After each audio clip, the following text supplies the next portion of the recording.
Diplomu yoxdur, ancaq maaşı yüksəkdir. Yatmaq, növbə gözləmək və ya nə isə eləmək üçün sizə pul ödəyən qəribə işlər mövcuddur. Heç bir məktəb və ya kurs tələb olunmur. Sadəcə istedad və cəsarət.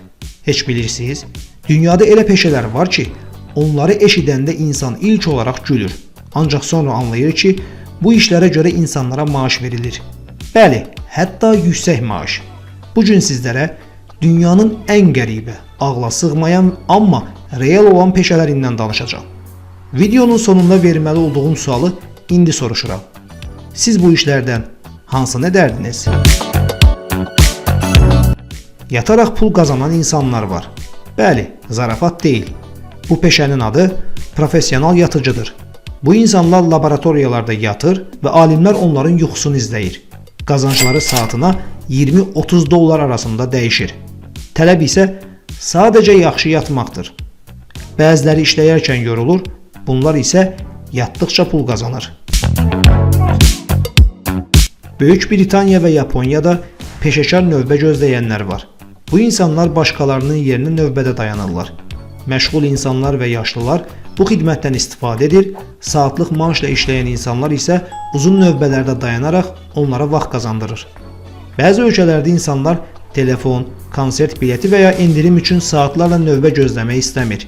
Ona görə də başqasını göndərirlər. Yəni sən evdə çay içərkən kimsə sənin yerinə ayaqsa dayanıb pul qazanır. Amerika və Avropa ölkələrində qoxu tezçisi peşəsi var. Bəzi insanların burnu elə həssasdır ki, onlar üçün xüsusi peşə yaradılıb. Bu insanlar dezodorant, ətir, ayaqqabı, corab, hətta insan qoltuğunu qoxlayırlar. Məqsəd sadədir, pis qoxu var ya yox. Bir məhsul mağazaya çıxmazdan əvvəl kimsə onu qoxlayıb qərar verir. Yəni sən marketdən dezodorant alanda bil ki, onu səndən əvvəl kimsə ciddi şəkildə iyləyib. Amerika, Avstraliya və Avropada it yeməyi dadıcısı peşəsi mövcuddur. Bəli, səhv eşitmədin. İnsanlar it yeməklərini dadır. Onlar yeməyi udmur. Sadəcə dadına baxır, teksturasını yoxlayır və sonra tüpürürlər. Məqsəd ev heyvanları üçün istehsal olunan yemlərin keyfiyyətini yoxlamaqdır. Bu insanlar deyir ki, bunun qoxusu xoş deyil. Bu it üçün cəlbedici olmayacaq. Yəni, bir itin iştahı bir insanın karyerasına çevrilib.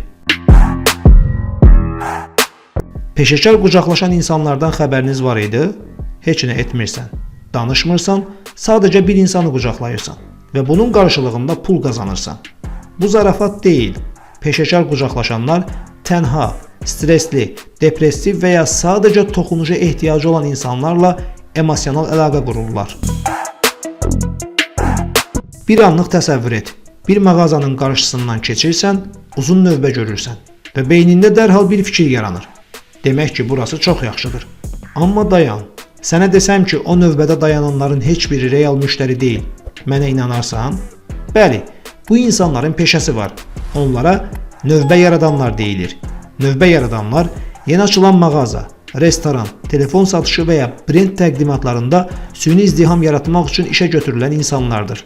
Onlar sadəcə gəlib sırada dayanır, telefonla oynayır, bir-biri ilə danışır, gözləyirmiş kimi davranır və sonda heç nə almayıb gedirlər. Onların qazancları ölkədən ölkəyə dəyişir. Bir saat növbədə dayanmaq təxmini 15-30 dollara başa gəlir. Gördüyün kimi, diplomun olmaya bilər, ofisin də olmaya bilər. Amma ağlın, cəsarətin və fərqliliyin varsa, pul həmişə var. Bəzən ən qəribə işlər ən real pulları qazandırır. Növbəti videolarda görüşərik.